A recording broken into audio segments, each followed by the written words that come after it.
Nandito tayo ngayon sa parkingan. Kukunin natin si Puti. Dahil kumakalampag ang kanyang harapan. Dahil dumating na yung in-order ko sa Shopee na lower arm.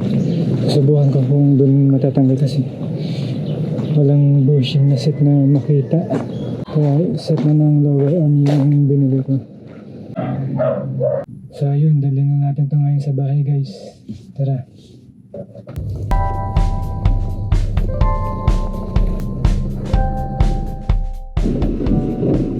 Kailangan niyang maayos kasi aalis kami.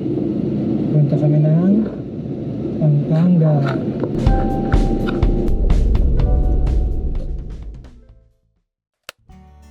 Ito nga pala yung binili kong suspension arm galing sa Shopee. Ilalagay ko na lang yung link sa description para sa mga gustong kumuha.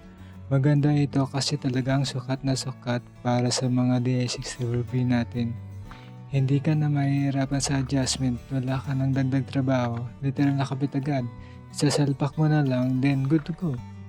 So kung naghahanap kayo ng swak na suspension arm para sa ating DA64V, isa to sa mga solid na option na pwede nyong i-consider.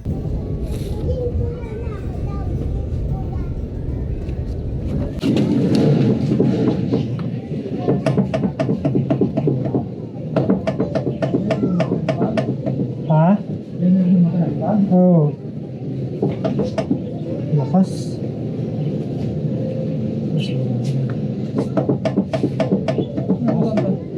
Oo nga, yun nga yung ano, yung mga bushing. Sira na.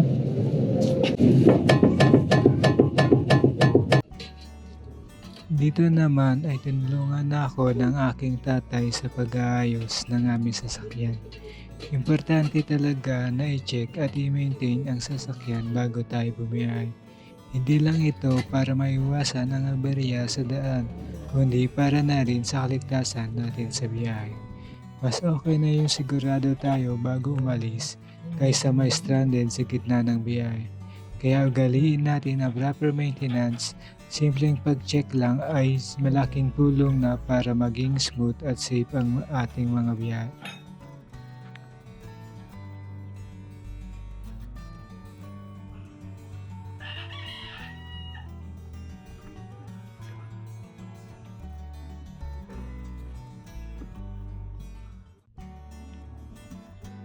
Kung makikita nyo, talagang may damage na ang bushing at ball joint. Ito ay isa sa dahilan kung bakit nagkakaroon ng ingay o kalampag sa pangilalim.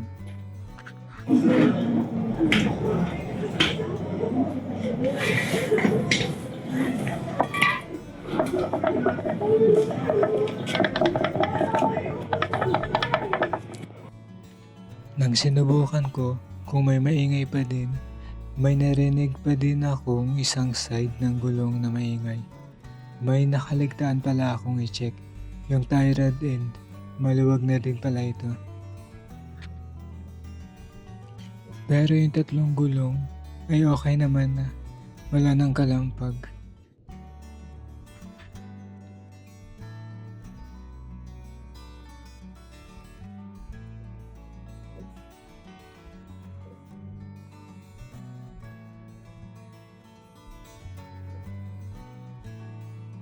Ito ang parts na aking nakaligtaan, ang tie rod end. Hindi ko na-check, ito yung umiingay pa rin.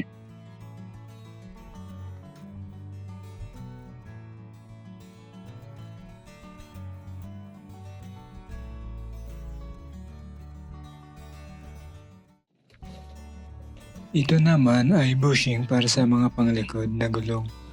Dalawang pares lang sana, kaso napasobra yung bili ko. Pero okay lang, at least may reserve na para sa susunod.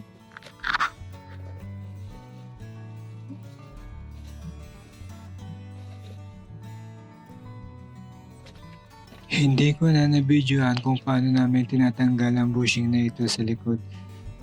Natatanggal na namin ng bagya at naisipan na din namin ipa-machine shop. Habang ako ay gumagawa, biglang may dumating ang aking kaibigang oso na si Mark. gawa mo kaibigan? Ito, tinatanggal ko yung bushing. Pares nga ako. Tara, dali mo sa motor. Punta tayo sa machine shop.